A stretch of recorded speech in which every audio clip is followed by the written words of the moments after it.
ఇటు నెల్లూరు జిల్లాలో fan party దూకుడు పెంచింది. అధికారంలో లేకపోయినా ఆధిపత్యాన్ని ప్రదర్శించేందుకు ఆందోళనలు చేస్తోంది.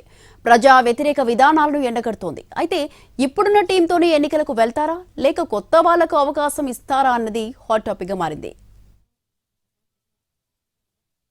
సింహపురిలో వైసీపీ దూకుడు పెంచింది. ప్రభుత్వ విధానాలను ప్రశ్నిస్తూ పోరాటాలు చేస్తుంది.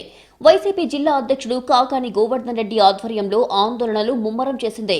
కాకాని గోవర్ధన్ రెడ్డి జైలు నుంచి విడుదలయ్యాక సీఎం చంద్రబాబును టార్గెట్ చేశారు. విమర్శలతో విరుచుకుపడుతున్నారు. వైసీపీ అధిష్టానం సైతం కాకానికి ప్రాధాన్యమిస్తుంది. కాకానికి ఎమ్మెల్సీ పర్వత్ రెడ్డి, చంద్రశేఖర్ రెడ్డి సహా ఒకరిద్దరు నేతలు సహకరిస్తున్నారు. ప్రభుత్వ కార్యక్రమాలను ప్రశ్నిస్తున్నారు. అధికార పార్టీ అభివృద్ధి కార్యక్రమాలు అంటూ జనంలోకి వెళ్తుంటే అభివృద్ధి మాటున అవినీతి అంటూ వైసీపీ పోరాటాలు చేస్తుంది. వైసీపీకి కంచుకోట లాంటి నెల్లూరు జిల్లా ఎన్నికల్లో పూర్తిగా టీడీపీకి వశమయ్యింది. ఒక్కటంటే ఒక్క సీటును కూడా వైసీపీ దక్కించుకోలేకపోయింది. గెలుపు ఖాయమనుకున్న అభ్యర్థులకు సైతం షాక్ ఇచ్చారు జనం. అయితే ప్రభుత్వం ఏర్పాటై 2 ఏళ్లైనా నెల్లూరుకు ప్రభుత్వం చేసింది ఏమీ లేదనే విషయాన్ని జనంలోకి తీసుకెళ్తున్నాయి వైసీపీ శ్రేణులు. ఉమ్మడి నెల్లూరు జిల్లాలో 10 అసెంబ్లీ నియోజకవర్గాలకు ప్రస్తుతం ఇన్ఛార్జీలు ఉన్నారు.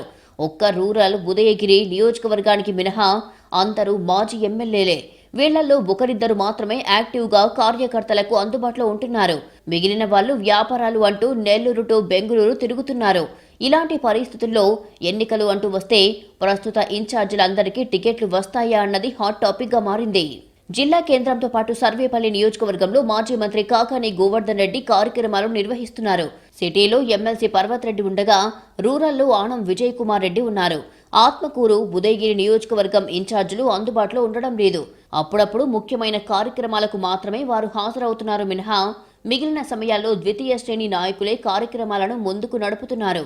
ఆత్మకూరు, ఉదయగిరి నియోజకవర్గాల్లో మేకపాటి కుటుంబం రాజకీయాలు చేస్తుంది. ఉదయగిరిలో మేకపాటి రాజగోపాల్ రెడ్డి ఇన్ఛార్జిగా, ఆత్మకూరులో విక్రమ్ రెడ్డి ఇన్ఛార్జిగా కొనసాగుతున్నారు. అయితే వచ్చే ఎన్నికల్లో ఉదయగిరి నుంచి రాజగోపాల్ రెడ్డి తనయుడు అభినయ్ రెడ్డి పోటీలో ఉంటారు అన్న ప్రచారం జరుగుతుంది. ఆత్మకూరు విషయానికి వస్తే వైసీపీలో అక్కడ మేకపాటి విక్రమ్ రెడ్డికి బలమైన పోటీ లేదు. దీంతో ఆయనే పోటీ చేసే అవకాశాలు ఉన్నాయి. ప్రస్తుతానికి ఎక్కడా మార్చడం లేదు వైసీపీ.